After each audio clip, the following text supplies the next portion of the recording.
Good morning students. Dear students, आज हम पत्र लेखन करने लगे हैं।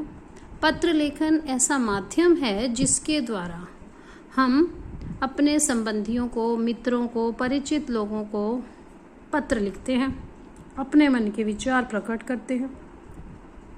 संबंधियों, मित्रों और परिचित व्यक्तियों को लिखे जाने वाले पत्रों में भावों और विचारों की जो अभिव्यक्ति होती है, भाव और विचार उसमें प्रकट होते हैं। इससे पत्र लेखन की योग्यता, विद्वत्ता और भाषा पर अधिकार का परिचय मिलता है। इसलिए पत्र लेखन को कला भी माना गया है। व्यावसायिक क्षेत्र में, व्यावसायिक होता है बिजनेस के क्षेत्र में, किसी न किसी कारण से लिखे जाने वाले पत्र औपचारिक, ऑफिशियल लेटर्स कहलाते हैं। ठीक है, इसमें भाषा की और शिष्टता का भी हमें ध्यान रखना होता है। अब पत्र है क्या? जब व्यक्ति अपने से दूर रहने वाले किसी व्यक्ति को अपने भावों और विचारों को लिखित रूप में भेजता है तो ये पत्र कहलाते हैं। पत्र व्यवहार में निपुणता प्राप्त करने के लिए आवश्यक है।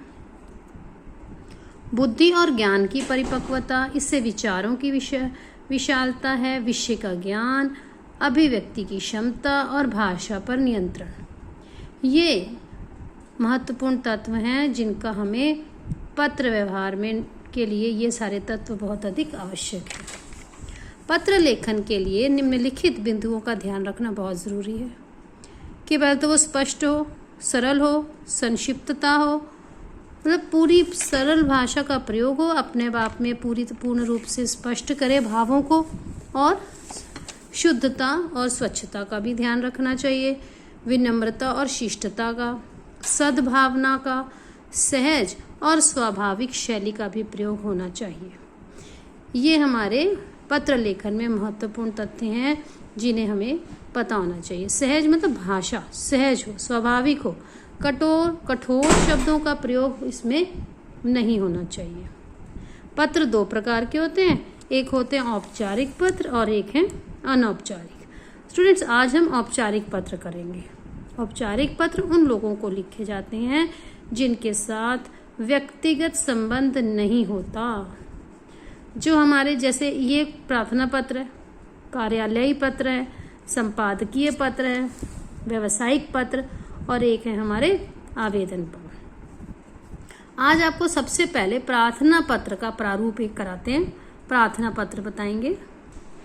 प्रार्थना पत्र का प्रारूप क्या है? सबसे पहले सेवा में प्रधानाचार्य या प्रधानाचार्य जी, फिर उसके बाद स्कूल का नाम, शहर का नाम लिखना है, विषय, हमारा विषय जो है हमारे प्रश्न पर में ही छुपा होता है, उसी में ही होता है कि हमारा किससे संबंधित पत्र लिखना है, क्वेश्चन आता है तो वो हमने विषय यहाँ लिखेंगे, महोदय या महोदया।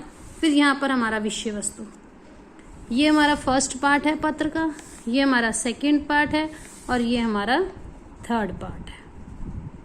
ठीक है, धन्यवाद। आपका आज्ञाकारी शिष्य या शिष्या, आपका नाम, कक्षा का नाम, अनुक्रमांक, अनुक्रमांक होता है बेटा इंग्लिश में इसे बोलते हैं रोल नंबर, दिनांक, दिनांक को बोलते हैं डेट। ओके स्टूडेंट्स, पेपर के अंदर बोर्ड में हमारे को इन 3 पॉइंट्स जो हैं, तीनों के अलग अलग मार्क्स डिस्ट्रीब्यूशन होती है।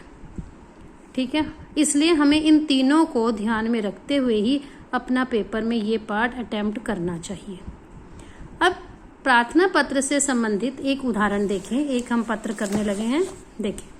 अपने विद्यालय में पीने की पानी की समुचित व्यवस्था हेतु प्रधानाचार्य जी को प्रार्थना पत्र लिख रहा है।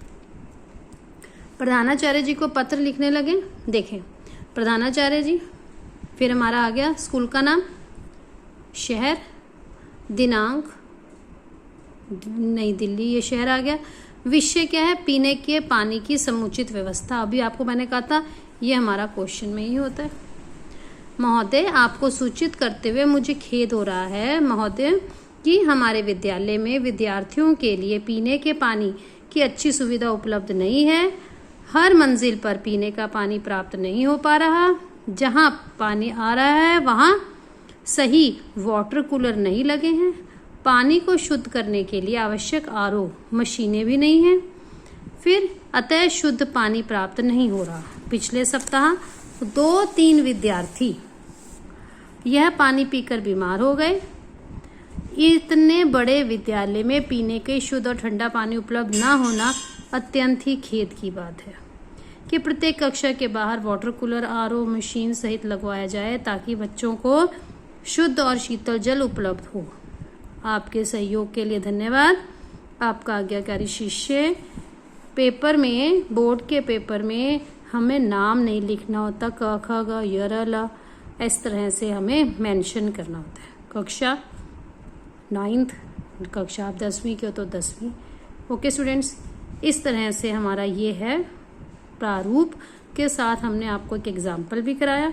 इसे 2 और 3 टाइम्स पढ़ेंगे और अपनी कॉपी में करेंगे।